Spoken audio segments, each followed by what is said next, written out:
আজ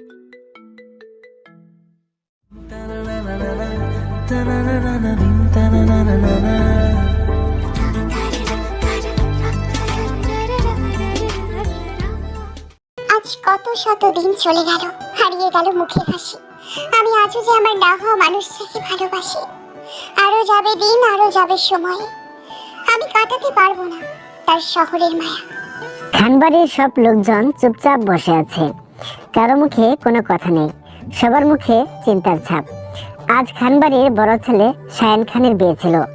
10 বছর রিলেশন করার পরে শায়ান খান আর তার পালিয়ে যাওয়া প্রেমিকা বিয়ে করার সিদ্ধান্ত নিয়েছিল। তাদের সম্পর্ক দুই পরিবারের সবাই মেনে নিয়ে ধুমধাম করে বিয়ের আয়োজন করেছিল, কিন্তু শেষ মুহূর্তে মেয়েটা নিখোঁজ হলো।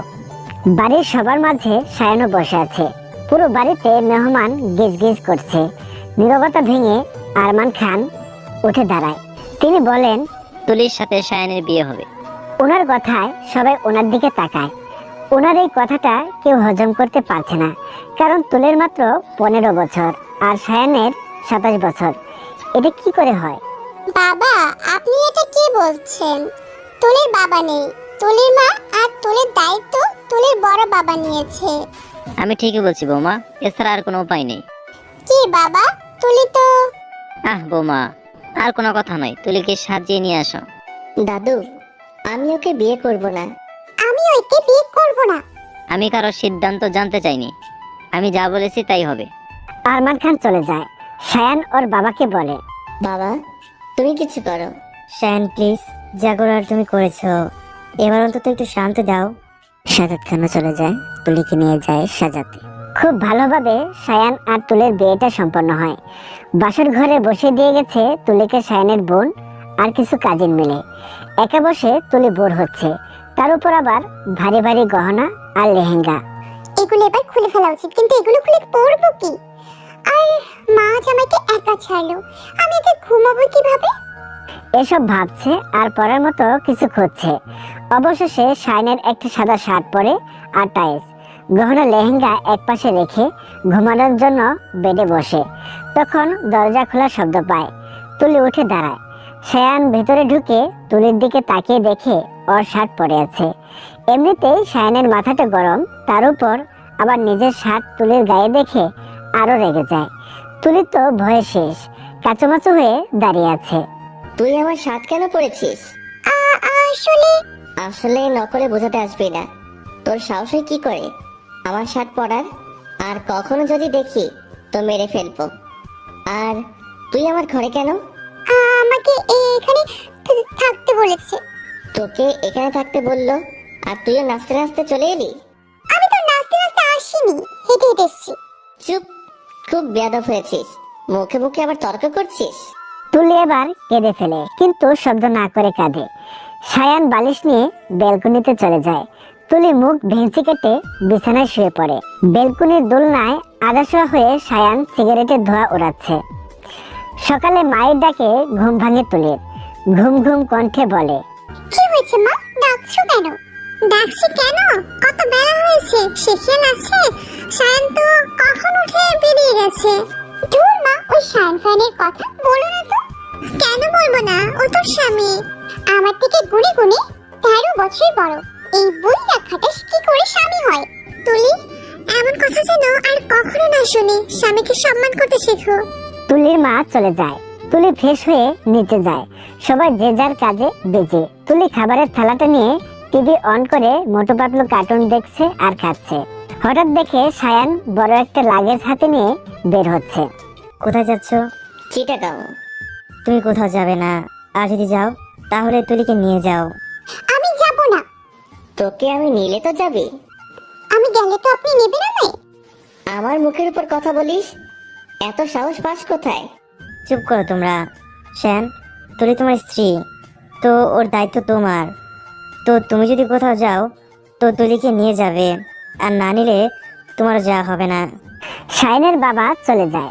শায়ান কটমট করে তুলির দিকে তাকায়। তুলি শায়ানকে ভেঙচি কেটে চলে যায়। তুলি স্কুল ড্রেস পরে, কাঁধে স্কুল ব্যাগ, 2 বেনুনি করে বের হয়।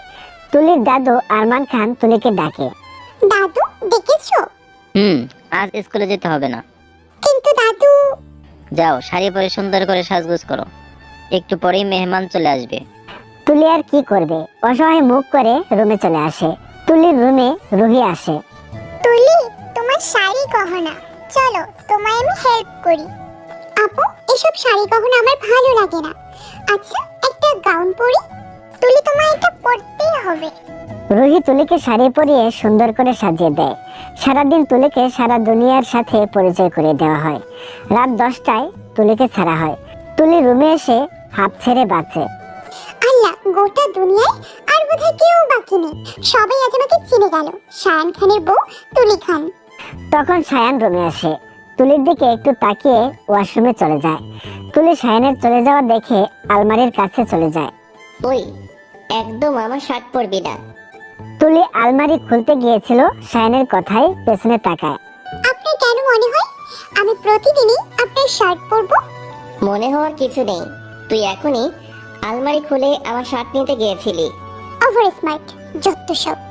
তুলি সায়ানকে পাত্তা না দিয়ে আলমারি খুলে তুলির টি শার্ট আর স্কার্ট নেয়। তারপর সায়ানের দিকে দাঁত কেলিয়ে তাকিয়ে ওয়াশরুমে চলে যায়। সায়ান একটা বালিশ নিয়ে ব্যালকনিতে চলে যায়। পরের দিন তুলি স্কুলে যায়। ক্লাসরুমে বসে আছে, এখনো স্যার আসেনি। তুলির বেস্ট ফ্রেন্ড তোমার তুলির পাশে বসে আছে। কি রে তুলি, তোর নাকি বিয়ে হয়েছে? হ্যাঁ রে, তুই আমাকে একবারও বললি না। কেমন বেস্ট তুই আমার? সরি বাবু, আসলে আমার বিয়ে হবে এটা আমিও জানতাম না। ঠিক আছে, এবার বল তোর বর কেমন হয়েছে? বুড়ো গোমরা মুখ। কি? আমার থেকে গুনে গুনে 13 বছরের বড়। আর জানিস সারাক্ষণ আমাকে বকে আর মুখটাকে কাকের মতো করে রাখে। আস্তে একটা পেঁচা। তোমা হাসতে হাসতে শেষ। তুলির রাগ হয়। আমি তোর কাছে আমার কষ্টগুলো শেয়ার করছি আর তুই হাসছিস। যা, কথাই বলবো না। তোমা কোনো রকম হাসিটা চেপে বলে, সরি বেবি, আর হাসবো না। তখন স্যার চলে আসে। সবগুলো ক্লাস শেষ করে বাসায় ফিরে তুলি। নিজের রুমে এসে না দেখে ব্যাগ ছুঁড়ে ফেলে বেডে। খাটে সায়ান শুয়েছিল। ব্যাগটা সায়ানের উপর পড়ে আর সায়ান লাফ দিয়ে ওঠে। ওই পাগল, চোখে দেখিস না? কানা নাকি তুই? আমি খেয়াল করিনি। তুই কখনো খেয়াল করিস? আমার তো মনে হয় খেয়াল শব্দটাই তোর মধ্যে নেই। পাগল তুই। তাহলে এই পাগলকে কেন বিয়ে করলেন? মন থেকে করিনি, জোর করা হয়েছে। আর কোনো কথা না বলে রুম থেকে বেরিয়ে যায়। তুলি সেদিকে পাত্তা না দিয়ে ফ্রেশ হতে চলে যায়। বিকেলে তুলির মা তুলির জামা কাপড় গোছাচ্ছে আর কাচ্ছে। তুলি ব্যাপারটা বুঝতে পারছে না। খাটের এক কোণে বসে নখ কামড়াচ্ছে। মা, কি হয়েছে? কখন থেকে জানতে চেয়েছি। আমরা কি বাড়ি থেকে চলে যাচ্ছি? কিন্তু কোথায়? সায়ানের সাথে। কি? মা, আমি যাবো না প্লিজ। তোমাকে ছেড়ে আমি থাকতে পারবো না। তোকে থাকতে হবে মা। আমার দেরি হয়ে যাচ্ছে। নিচ থেকে চিৎকার করে বলে সায়ান। তুলির মা তুলিকে রেডি করে দেয়। বাড়ির সবার থেকে বিদায় নিয়ে ওরা চলে যায়। সায়ান ড্রাইভ করছে। তুলি মেঘলা আকাশের মতো মুখ করে বসে আছে।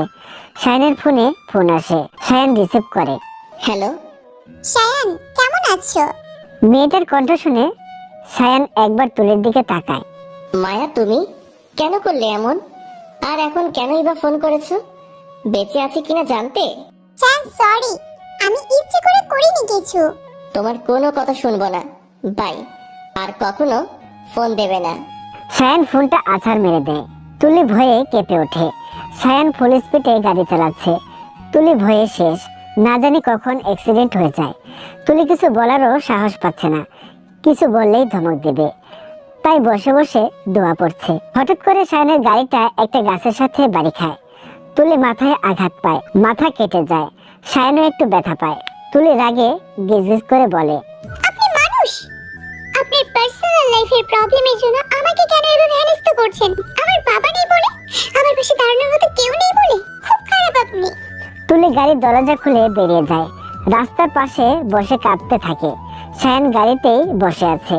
তুলির বলা কথাগুলো ভাবছে। তুলি দুই হাঁটুর মাঝে মুখ লুকিয়ে কাঁদছে। তুলি, বাসায় চল। সায়ানের দিকে তাকায় তুলি। সায়ান আগে আগে হেঁটে যাচ্ছে। তুলি যাচ্ছে কিনা সেদিকে তার খেয়াল নেই। তুলি উঠে সায়ানের পেছনে যায়। ওরা একতলা একটা বাড়িতে যায়। বাড়িটা অপূর্ব সুন্দর।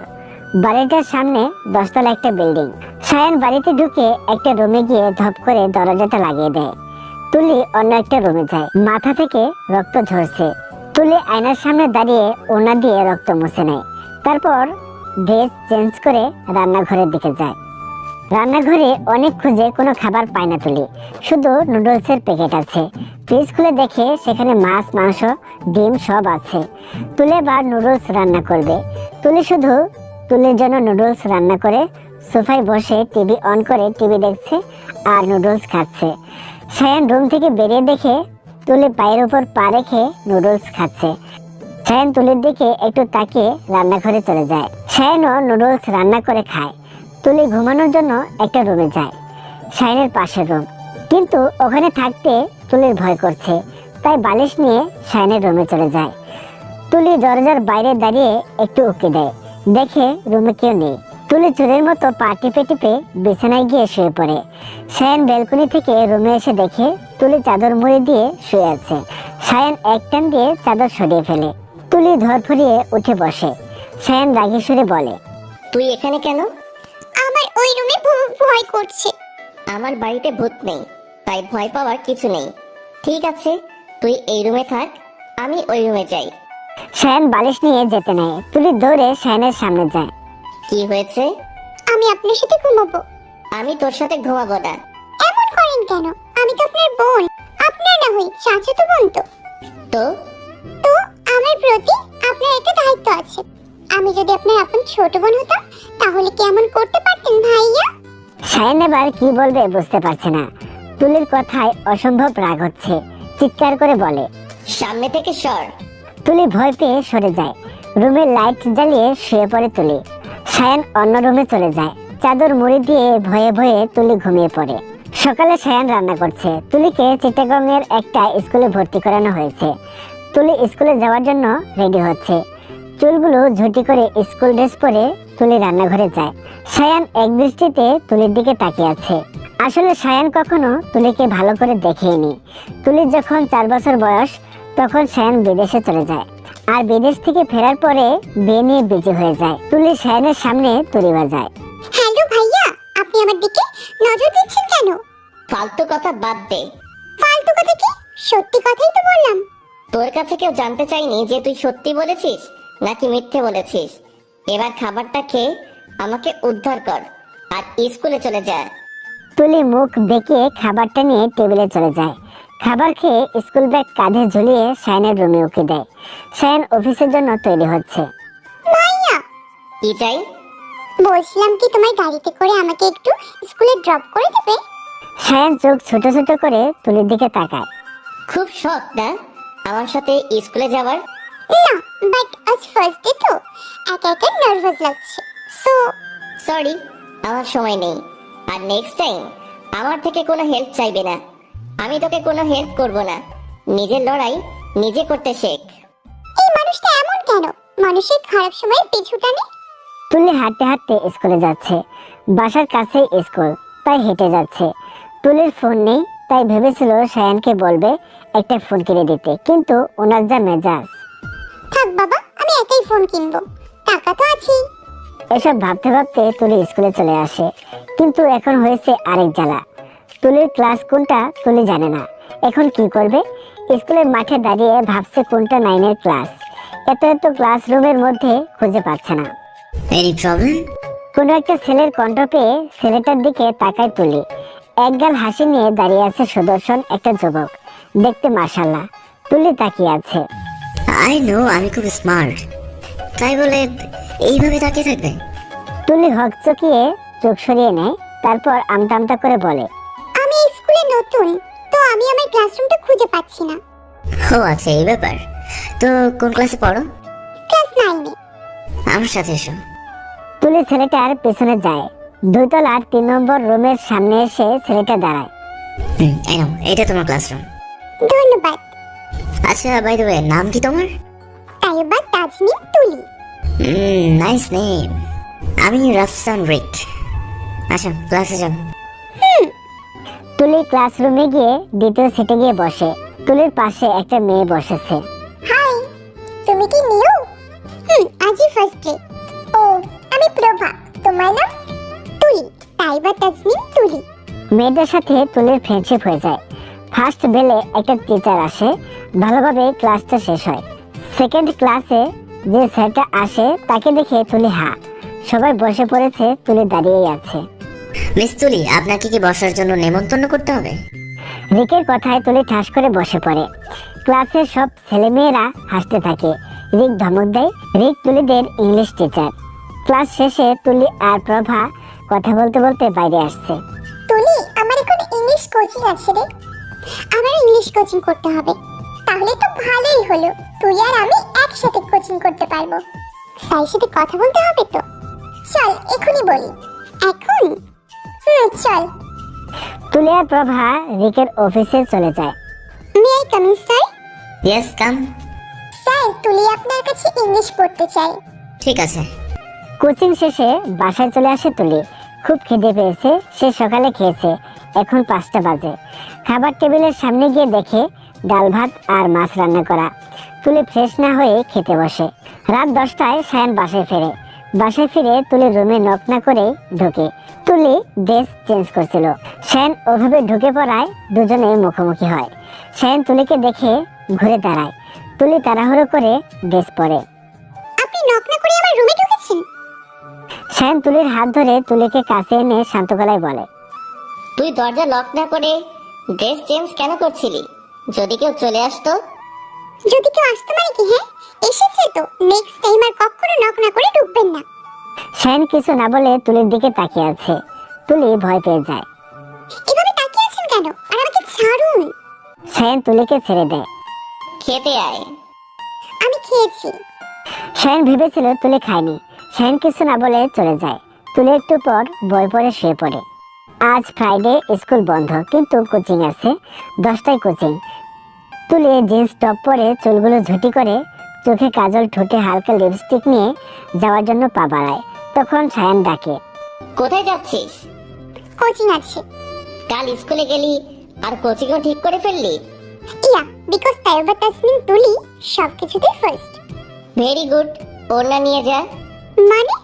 মানে বড় হয়ে গেছিস, এখন ওড়না ছাড়া ঘুরে বেড়াতে লজ্জা করে না? লজ্জার কি আছে? এটা ফ্যাশন। আমার বাড়িতে এসব ফ্যাশন চলবে না। ওড়না ছাড়া যাওয়া যাবে না। এই ড্রেসের সাথে ওড়না নিলে একদম পাক্কা গাইনা লাগবে। চুপ। সায়ান জোরে একটা ধমক দেয়। তুলি ভয় পেয়ে যায়। সায়ান তুলি ড্রেসের সাথে ম্যাচিং করে একটা ওড়না এনে দেয়। তুলি সায়ানকে মনে মনে 1000টা গালি দিতে দিতে বেরিয়ে যায়। কোচিংয়ে বসে আছে প্রভা আর তুলি। আজ একটু আগে এসেছে। কয়েকজন এসেছে, তারা বাইরে দিয়ে ঘুরছে। রিক আসে। হাই। তুলি আর প্রভা রিককে দেখে ভালো করে বসে। Hello sir. কেমন আছো তোমরা? ভালো, আপনি? ভালো। তুলি, তোমাকে তো খুব মিষ্টি লাগছে। ধন্যবাদ স্যার। ওয়েলকাম। তা তোমার পরিবারের কে কে আছে? সবই আছে। ও, কোচিং শেষে তুলি দাঁড়িয়ে আছে। একটা ফোন কিনবে, কিন্তু একা যেতে কেমন জানি লাগছে। প্রভাকে বলেছিল প্রভার বাড়িতে যাওয়ার জন্য তারা আছে, তাই চলে গেছে। পিছন থেকে রিক বলে, হে তুলি, এখনো যাওনি? যাবো। Any problem? তেমন প্রবলেম নেই, তবে আমি ফোন কিনবো তো, একা যেতে কেমন লাগছে। ও আচ্ছা আচ্ছা, এই ব্যাপার। তুমি চাইলে কিন্তু আমি তোমাকে হেল্প করতে পারি। আপনি? তাছাড়া আমারও মার্কেটে যেতে হবে, বোনের বার্থডে। সো আমি ওকে একটা ফোন গিফট করব। তুলির অমত থাকা সত্ত্বেও রিকের সাথে যায়। রিক চয়েস করে তুলিকে একটা ফোন আর সিম কার্ড কিনে দেয়। তুলির সাথে রিকের ফ্রেন্ডশিপ হয়। সায়ান ওর ফ্রেন্ডের সাথে মার্কেটে এসেছিল। তুলিকে রিকের সাথে দেখে তুলির দিকে এগিয়ে যায়। এটা কি তোর কোচিং? সায়ানের কথা শুনে তুলি ভয় পেয়ে যায়, কারণ সায়ান অসম্ভব রেগে আছে, চোখ দুটো লাল হয়ে আছে। তখন রিক সায়ানকে বলে, হু আর ইউ? আমি কে সেটা আপনাকে বলতে আমি বাধ্য নই। হ্যাঁ, আপনি বলতে বাধ্য, কাজ আপনি আমার আর ওর মধ্যে ঢুকেছেন। শায়ন ভাইয়া, আসলে আমি। সায়ান কিছু বলতে যাবে তার আগেই রিক বলে, এইটা তোমার ভাই তুলি? আরে আগে বলবেন তো। হেই ব্রো, আমি রিক। রিক সায়ানের দিকে হাত বাড়িয়ে দেয়। সায়ান তুলির হাত ধরে টেনে নিয়ে যায়। সারা রাস্তা সায়ান তুলির সাথে একটাও কথা বলেনি। বাড়ির সামনে গাড়ি থামিয়ে হনহন করে সায়ান চলে যায়। তুলি পেছন পেছন যায়। তুলি রুমে ঢুকতে সায়ান তুলিকে দেয়ালের সাথে শক্ত করে চেপে ধরে। রাগে সায়ানের শরীর কাঁপছে, দাঁতে দাঁত চেপে বলে, আমি তোর ভাই হই? তুলি ভয়ে জমে গেছে, গলা দিয়ে কথা বের হচ্ছে না। কি হলো বল? ভাইয়াই তো লাগেন। তুলির কথা শেষ হওয়ার সাথে সাথে সায়ান তুলির ঠোঁটজোড়া দখল করে নেয়। তুলি শক্ত হয়ে দাঁড়িয়ে আছে। এখন বুঝেছিস আমি তোর কি লাগি? তুলি কিছু না বলে ওয়াশরুমে চলে যায়। সায়ান বেরিয়ে যায়। কিছুক্ষণ পরে কলিং বেল বেজে ওঠে। তুলি দরজা খুলে দেখে একটা মেয়ে আর একটা ছেলে দাঁড়িয়ে আছে। সায়ান বাসায় আছে? না। ছেলে আর মেয়েটা তুলিকে ঠেলে বাসায় ঢুকে সোফায় বসে। তুলি দরজা খোলা রেখে ওদের পেছনে আসে। ওরা কি নিয়ে যেন কথা বলছে, তুলি শুনতে পাচ্ছে না। একটু পরে সায়ান বাসায় ঢোকে। মেয়েটা দৌড়ে গিয়ে সায়ানকে জড়িয়ে ধরে কান্না শুরু করে দেয়। এখানে কি হচ্ছে তুলি কিছু বুঝতে পারছে না। সরি স্যার, আমি ইচ্ছে করে কিছু করিনি, বাধ্য হয়েছিলাম। প্লিজ ক্ষমা করে দাও, প্লিজ। সায়ান এবার তুলির দিকে তাকিয়ে মেয়েটাকে বলে, আমাকে ছাড়ো মায়া। সায়ানের শান্ত কণ্ঠে মেয়েটার কান্নার গতি বেড়ে গেল। স্যার, খুব ভালোবাসি তোমায়। সায়ান এবার ধাক্কা দিয়ে মেয়েটাকে ফেলে দিল। এই তোমার ভালোবাসা? বিয়ের দিন কত ইনসাল্ট হতে হয়েছে আমাদের জানো? চলে যাও তুমি। তুলি এবার বুঝতে পারলো এটাই তাহলে সায়ানের পালিয়ে যাওয়া বউ। মেয়েটা সায়ানের মুখোমুখি দাঁড়িয়ে বলল, সরি বলছি তো। আরে, ফাঁসির আসামিও যদি নিজের ভুল স্বীকার করে তাকেও তো একটু ছাড় দেওয়া হয়। স্যার, তুমিও তো আমাকে ভালোবাসো, বলো। মায়া, আমি বিবাহ। আপুটা তো সরি বলছে, ক্ষমা করে দিন। সায়ানকে থামিয়ে দিয়ে তুলি বলে। মায়া তুলির দিকে তাকায়। সায়ান, ওকে। আবার ওনার বউ? ও আমার বউ? মায়া গলা ফাটিয়ে হাসে। এভাবে হাসছো কেন? মায়া হাসিটা কোনো রকম আটকে বলে, সিরিয়াসলি স্যার, তুমিও খুব ভালো মজা করো। এখানে মজা কি দেখলে? এই পিচ্চিটা তোমার বউ, এটা আমায় বিশ্বাস করতে হবে? আমাকে জেলাস করার জন্য মিথ্যা বলছো?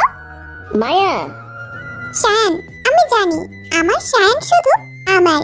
সে আমাকে রেখে অন্য কাউকে বিয়ে করবে এটা আমি বিশ্বাস করি না। এনিওয়ে, আজ আসছি, কাল অফিসে দেখা হবে। Bye and love you. Maya আর ছেলেটা চলে যায়। তুলি সায়ানকে ভেন্সি গেটে চলে যায়। রাতে তুলি ফোন দেখছে আর খাচ্ছে। সায়ান তুলির পাশে বসে খাচ্ছে। তোর তো ফোন ছিল না? কিনেছি। কে কিনে দিল? আপনাকে বলবো কেন? আমি ফোন কিনি না যাই কিনি, আপনার কি? কি বললি তুই? আমার কি? মুহূর্তে সায়ানের চোখ লাল হয়ে যায়। তুলি ভয়ে ঢুক গেলে যদি তখনকার মতো করে। সায়ান নিজের চেয়ার ছেড়ে তুলির কাছে আসে। তুলি কাঁপা কাঁপা গলায় বলে, আপনি দূরে থাকেন প্লিজ। বোনের সাথে এরকম বিহেভ করা ঠিক না। সায়ান টেবিলের উপর থেকে একটা গ্লাস আছাড় মেরে রুমে চলে যায়। তুলি বুকে হাত রেখে জোরে একটা শ্বাস নিয়ে বলে, যাও বাবা, এত রেগে গেলেন কেন? আমিও না কি সব ভাবছি। উনি তো সবসময় রেগেই থাকেন, গোমরা মুখ কোথাকার। মেবি ব্রাশ করে না, তাই ময়লা দাঁত লুকাতে মুখ গোমরা করে থাকে। তুলি নিজের রুমে বসে পড়ছে। তখন তুলির ফোন বেজে ওঠে। হ্যালো, কি করছো? চিনতে পারলাম না। এত তাড়াতাড়ি ভুলে গেলে? দিস ইজ নট ফেয়ার তুলি। মনে রাখার মতো কেউ কি আপনি? অবভিয়াসলি। সরি, আমি আপনাকে সত্যিই চিনতে পারছি না। বাই। হে হে, আমি রিক, ইওর টিচার। ও, আপনি? ইয়েস, আমি। বলবে না তো কি করছো? বই পড়ছি। আপনি? আমার হার্ট বিটের সাথে কথা বলছি। মানে? ডিনার করেছো? আপনি? আমিও। আচ্ছা তুলি, তুমি কি কাউকে ভালোবাসো? রিকের কথায় তুলির হকচকিয়ে যায়। কি হলো বলো? ভালোবাসি না, তবে একজনকে ভালো লাগে। কে সে? পরে এক সময় বলবো, এখন বাই, ঘুমাবো। তুলি রিককে কিছু বলার সুযোগ না দিয়ে ফোন কেটে দেয়। কেমন টিচারে বাবা, আঠার মতো লেগে থাকে। আরে ভাই, আমি বিবাহিত, কে বোঝাবে একে? সকালে তুলি স্কুলে যাওয়ার জন্য রেডি হচ্ছে। তখন সায়ান আসে হাতে একটা শপিং ব্যাগ নিয়ে। আজ তোর স্কুলে যেতে হবে না। আপনার কথায়? হ্যাঁ, আমার কথাই। আমি স্কুলে যাব। রিক স্যারকে একদিন না দেখে থাকতে পারবি না বুঝি? যে যেমন তার চিন্তা ভাবনাগুলো তেমনই। বেশি কথা না বলে এই শাড়িটা পরে নে। আমি শাড়ি পরতে পারি না। খেতে পারিস? What do you mean? কিছু না, আমি হেল্প করছি। একদম না, আপনার চরিত্র খারাপ। কি? আরে আস্তে, কান তো ফেটে যাবে। আমার চরিত্র খারাপ? সন্দেহ আছে? হুম। মনে নেই সেই দিন? সায়ান তুলির দিকে এগিয়ে আসতে আসতে বলে, সেই দিন কি বল? কথায় কথায় আপনি আমার দিকে এগিয়ে আসেন কেন বলেন তো? দূরে থেকে কি কথা বলা যায় না? নাকি আমি কালা? কোনটা? দূর থেকে কথা বললে তুই বুঝিস কম। ফালতু কথা, সবসময় আমার থেকে 10 হাত দূরে থাকবেন, বুঝলেন? সায়ান তুলির কথায় কান্না দিয়ে এগোতে থাকে। তুলি পিছিয়ে যাচ্ছে। পিছাতে পিছাতে ওয়াশরুমের দরজার কাছাকাছি চলে যায়। দরজাটা হালকা ভেরানো ছিল। তুলি দরজায় ভর দেয় আর ধপাস করে পড়ে যায়। সায়ান মুখ ঢেকে ফেলে। তুলি পরেই কান্না শুরু করে দেয়। থাম থাম, এত জোরে কাঁদলে মানুষ ভাববে আমি তোকে পটাচ্ছি। আপনার জন্যই তেমন হলো, আমার কোমরটা ভেঙে গেল। এখন কি হবে আমার? স্টপ, কিচ্ছু হয়নি, জাস্ট পড়ে গেছিস। সায়ানের ধমকে তুলি চুপ করে। সায়ান তুলিকে কোলে করে আয়নার সামনে দাঁড় করায়। শাড়িটা আমি পরিয়ে দেব, অন্য সবকিছু তুই পরে আয়। আমি পরবো না শাড়ি। আর একটা কথা বললে একটা থাপ্পড় খাবি। সায়ান দরজা আটকে চলে যায়। এই লোকটা আস্তে একটা হনুমান, একটু ভালো করে কথা বলতে পারে না, সারাক্ষণ ধমক দেয়। শালা, তুই বউ পাবি না, সারা জীবন চিরকুমার থাকবি। ধুর, আমিও না, ওরা তো বিয়ে হয়ে গিয়েছে, তাও আবার আমার সাথে। তুলি শাড়ি হাতে নিয়ে নিজে নিজে পরার ট্রাই করছে। যেটা পারিস না সেটা করার চেষ্টা করিস কেন? সায়ানের কথায় সোজা হয়ে দাঁড়ায়। চেষ্টা না করলে তো আর শিখতে পারবো না। অতিরিক্ত কথা বলিস তুই। সায়ান তুলিকে শাড়ি পরিয়ে দিচ্ছে, আঁচল ঠিক করে দিচ্ছে। তখন দরজা ঠেলে মায়া ঢোকে। শায়ান, তুমি ওকে শাড়ি পরাচ্ছ কেন? মায়ের কথায় তুলি আর সায়ান দুজনে মায়ের দিকে তাকায়। ও পারতে পারে না তাই? আর তুমি এখন এখানে কেন? তোমাকে নিতে এসেছি, সবাই আমাদের জন্য ওয়েট করছে, তাড়াতাড়ি চলো। কি যেন নাম তোমার? ও, তুলি। তুমি আমাদের সাথে যাবে? হুম, ও যাবে। ঠিক আছে, চলো। ওরা তিনজন বেরিয়ে পড়ে। সায়ান ড্রাইভ করছে, পাশে মায়া বসেছে। তুলি ইচ্ছে করেই পেছনে বসেছে। ওরা একটা ক্লাবে আসে। সায়ান আর মায়া গল্প করতে করতে যাচ্ছে। মায়া শুধু বলছে, সায়ান শুনছে। তুলি ওদের পেছনে আসছে। সায়ান 3টে মেয়ে আর 2টা ছেলের সাথে কথা বলছে, আর মায়া সায়ানের পাশে বসে আছে। শায়ান, ও তোর বউ। সবাই হেসে দেয়। শায়ান, তুমিও না একটা দুধের শিশুকে বিয়ে করলে। আমি না হয় একটা প্রবলেমে আটকে বিয়ে দিন উদা হয়েছিলাম, তাই বলে তুমি তোমার মেয়ের বয়সী একটা বাচ্চাকে বিয়ে করবে? তবে যাই হোক, এবার আমি চলে এসেছি। তুলি, মন দিয়ে লেখাপড়া করো। আমি তোমার শায়ান ভাইয়া, আমরা তোমার পাশে আছি।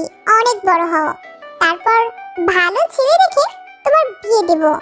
তুলি সায়ানের মুখের দিকে তাকিয়েছিল। তুলি ভেবেছিল সায়ান হয়তো কিছু বলবে, কিন্তু সায়ান চুপ করে আছে। আপু, তোমার বাবা কি তোমার থেকে 13 বছর বড়? মানে? আমি শায়ানের থেকে 13 বছর ছোট। আর একটা বাবা তার মেয়ের থেকে 27 থেকে 30 বছর বড় হয়। তো তোমার কোন দিক থেকে মনে হয় আমি শায়ানের মেয়ের বয়সী? তুমি হয়তো জানো, স্বামী সবসময় স্ত্রী থেকে বড়ই হয়। মায়া অপমান বোধ করে। তুলি এভাবে কথা বলবে তা মায়া ভাবেনি। সবাই তুলির দিকে তাকিয়ে আছে, সায়ান ছাড়া। তুলি ওখান থেকে উঠে চলে আসে, এক পাশে দাঁড়িয়ে আছে। আচ্ছা, উনি কি মায়া আপুকে অ্যাকসেপ্ট করে নেবে? আমাকে ডিভোর্স দিয়ে দেবে? যা খুশি করুক, আমাকে লেখাপড়া করতে হবে, আমাকে অনেক বড় হতে হবে। তুলির চোখ দিয়ে 2 ফোঁটা পানি গড়িয়ে পড়ে। তুলি একটু সায়ানের দিকে তাকিয়ে দেখে মায়া সায়ানকে টেনে ডান্স ফ্লোরে নিয়ে যাচ্ছে। তুলি চোখ সরিয়ে নেয়। পাগলামি বন্ধ করো, আমি বিবাহিত। কিন্তু ভালো তো আমাকে বাসো। কাকে ভালোবাসি সেটা বড় কথা না, বড় কথা এটাই যে তুলি আমার বউ। মাই ফুট, আমি তোমাদের ডিভোর্সের ব্যবস্থা করছি। শায়ান, তুমি তো কখনো আমার মুখের উপর কথা বলতে না। আমি যা বলতাম তাতেই হ্যাঁ বলতে। তাহলে এখন শুনছো না কেন? আমি তোমাকে ভালোবাসি, তুমিও আমাকে ভালোবাসো। তাহলে এখানে তুলি কেন থাকবে? আমি তুলিকে বিয়ে করেছি। ও গড! শায়ান, তাকাও আমার দিকে, আমার চোখের দিকে তাকাও। আমার চোখে তোমার জন্য ভালোবাসা দেখতে পাচ্ছ? মায়া, আমি এখানে থাকবো না, বাসায় যাব। ঠিক আছে, চলো। মায়া সায়ানের হাত ধরে টেনে নিয়ে যাচ্ছে, হাজারটা কথা বলছে। সায়ান তুলির কথা ভুলে গেছে। মায়া এর ফাঁকে সায়ানের ফোন সাইলেন্ট করে দেয়। তুলি সায়ানকে দেখে মায়ার হাত ধরে বেরিয়ে যাচ্ছে। তুলি ওদের পেছনে দৌড় দেয়, কিন্তু তুলি পৌঁছানোর আগেই ওরা গাড়ি নিয়ে চলে যায়। তুলি গাড়ির পেছনে পেছনে দৌড়ায়, কিন্তু নাগাল পায় না। ক্লান্ত হয়ে বসে পড়ে তুলি। আমাকে কেন রেখে গেলেন সায়ন? আমি কোথায় যাব এখন? আরে তুলি, তুমি এখন এখানে আছো কেন এভাবে? পেছনে তাকিয়ে দেখে রিক। তুলি ভরসা করার মতো কাউকে পেয়ে জড়িয়ে ধরে কান্না করে দেয়। তুলি রিককে জড়িয়ে ধরেছে, এতে রিকের ভালো লাগছে। আবার তুলি কাঁদছে, তাতেও খারাপও লাগছে। রিক তুলির মাথায় হাত বোলায়। বলো তুলি, কি হয়েছে? তুমি একা কেন? তোমার বাবা মা বাড়ির সবাই কোথায়? চলে গেছে আমাকে একা ফেলে। রিক তুলির চোখের পানি মুছে দিয়ে বলে, আরে কোনো ব্যাপার না, আমি পৌঁছে দিয়ে আসছি তোমায়, কেঁদো না প্লিজ। তুলি রিকের গাড়িতে ওঠে। রিক নানাভাবে তুলিকে হাসানোর চেষ্টা করছে, কিন্তু তুলি হাসছে না। তুলির মনে পাহাড় সমান অভিমান জমে আছে। রিক তুলিকে বাড়ির সামনে নামিয়ে দেয়। বাড়ির ভিতরে পৌঁছে দিতে চায়, কিন্তু তুলি না করে। সায়ন বাড়িতে এসেই তুলির কথা মনে পড়ে। তাড়াহুড়ো করে বেরোনোর জন্য দরজা খুলে দেখে তুলি দাঁড়িয়ে আছে, চোখ মুখ ফুলে আছে। তুলি সায়নকে পাশ কাটিয়ে ভেতরে ঢোকে। তুলি, আমি আসলে আপনি আসলে কি ভালোবাসার মানুষকে পেয়ে আমাকে ভুলে গিয়েছেন, তাই ফেলে এসেছেন, তাই না? আমি তো জোর করে আপনার ঘাড়ে চেপে বসিনি, তাহলে কেন? আপনার কাছে স্ত্রীর অধিকারও চাইনি, আর কখনো চাইবো না। বউ না মানলেন, বন্ধুই, সেই খাতিরেই না হয় আমাকে নিয়ে আসতেন। তুলির গলা ধরে আসছে, চোখ দিয়ে টপ টপ করে পানি পড়ছে। সায়নের তুলির কান্না সহ্য হচ্ছে না, খুব খারাপ লাগছে। তুলি, সরি। It's okay. তুলি রুমে চলে যায়। সায়নও ওখানে বসে পড়ে। আজ সায়ন একটা মস্ত বড় ভুল করেছে। খুব সকালে ঘুম থেকে উঠে তুলি আর কখনো সায়নের রান্না খাবে না, তাই নিজের রান্না নিজেই করলো। রান্না করে খাবার রুমে নিয়ে আসে। সায়নের সামনে যাবে না আর। স্কুলের জন্য রেডি হয়ে খাবার খেয়ে ড্রয়িং রুমে ওকে দিয়ে দেখে সায়ন আছে কিনা, কিন্তু না, নেই। তুলি দৌড়ে চলে যায়। সায়নও আর তুলির সামনে যাবে না, তাই তুলির খোঁজ নেয়নি। রিক স্যারের কোচিং এ বসে আছে প্রভা আর তুলি। সবার ছুটি হয়ে গেছে, কিন্তু ওদের বসিয়ে রেখেছে। একটু পরে রিক চলে আসে, হাতে খাবারের প্যাকেট নিয়ে ওদের সামনে রাখে। স্যার, এসব কি? এনো, তোমাদের জন্য গরম গরম বিরিয়ানি। বিরিয়ানির নাম শুনেই তুলি প্যাকেট খুলে খেতে শুরু করে। রিক কেন বিরিয়ানি এনেছে সেটা শোনার সময় নেই তার। প্রভা জিজ্ঞেস করলো, স্যার, বিরিয়ানি কিসের জন্য? আমি তোমাদের টিচার, তো ভালোবেসে কি তোমাদের কিছু খাওয়াতে পারি না? পারেন, বাট আগে খাও, পরে বলছি। প্রভাও খাওয়া শেষ করে বাসায় ফেরার সময় তুলি বাজার করে নিয়ে আসে। সায়নের কিছুই আর খাবে না। বাসায় ঢুকে দেখে সায়ান আর মায়া খাচ্ছে। মায়া তুলিকে ডাকে, তুলি না শোনার ভান করে রুমে চলে যায়। রাত 10টায় তুলি রান্না করতে যায়, পেঁয়াজ কাটছে। তুই রান্না করছিস কেন? তুলি সায়ানের কথা না শোনার ভান করে। সায়ান রেগে যায়, তুলির দিকে এগিয়ে যায়, তুলি থামিয়ে দেয়। একদম আমার আশেপাশে ঘুরঘুর করবেন না, আমাকে আমার মতো থাকতে দিন। আমি তো আপনার লাইফে নাক গলাতে চাই না, তো আপনিও আমার লাইফে নাক গলাতে আসবেন না। নাক গলানোর কোনো ইচ্ছেই নেই আমার। আমার বাড়িতে থাকিস, তাই বলতে এসেছিলাম খাবি কিনা। সায়ান চলে যায়, তুলি রান্নায় মন দেয়। আজ তুলির শরীরটা খুব খারাপ লাগছে। স্কুল থেকে আসার পরে নিজের রুমে শুয়েছিল, আজ আর রান্না করতে যায়নি, এভাবেই ঘুমিয়ে পড়ে। সায়ান অফিস থেকে ফিরে রান্না করে, তারপর গোসল করে ডিনার করে নিজের রুমে গিয়ে কাজ করতে থাকে। রাত 10টায় তুলির ঘুম ভাঙে, কিন্তু খুব খারাপ লাগছে, শরীর গরম। তুলি বিছানা থেকে সায়ানের রুমে যায়, দাঁড়ানোর শক্তি নেই। তুলির উপস্থিতি টের পেয়ে সায়ান পেছনে না তাকিয়ে বলে, তুই আমার রুমে কেন এসেছিস? যা এখান থেকে। আমার খুব ক্ষুধা পেয়েছে, কিছু খেতে দিন প্লিজ। সায়ান তুলির দিকে তাকায়, তুলি ঢুলে পড়ছে। কি হয়েছে তোর? তুলি কিছু বলতে পারছে না, পরে যেতে নেয় সায়ান ধরে ফেলে। এর তো দেখি প্রচন্ড জ্বর। সায়ান তুলিকে সায়ানের বিছানায় শুয়ে দেয়, তুলির মাথায় জলপট্টি দেয়। জ্বরটা একটু কমলে খাবার নিয়ে আসে, তুলিকে খাইয়ে ওষুধ খাইয়ে দেয়। সায়ান তুলির মুখের দিকে তাকিয়ে আছে, অপূর্ব সুন্দর লাগছে মেয়েটাকে। এর চোখে মুখে প্রচন্ড মায়া। তখন সায়ানের ফোন বেজে ওঠে। হ্যালো। কি করছো? কিছু না। আমাকে জিজ্ঞেস করবে না? জানার প্রয়োজন মনে করি না। জান তুমি মায়া, আমার লাইফ থেকে চলে যাও প্লিজ। একটু ভালো থাকতে দাও না আমায়, একটু শান্তিতে থাকতে চাই আমি। সায়ান ফোন কেটে দেয়, ফোনটা আছাড় মেরে ভেঙে ফেলে। তারপর আবার তুলির মুখের দিকে তাকায়। সকালে তুলির ঘুম ভাঙতেই নিজের উপর ভারী কিছু অনুভব করে। চট করে চোখ খুলে দেখে সায়ান তুলিকে ধরে শুয়ে আছে। শাইনের মুখটা তুলির মুখের খুব কাছে। তুলি তাড়াহুড়ো করে সরে যায়। শাইনেরও ঘুম ভেঙে যায়। আপনি আমাকে টাচ করেছেন কেন?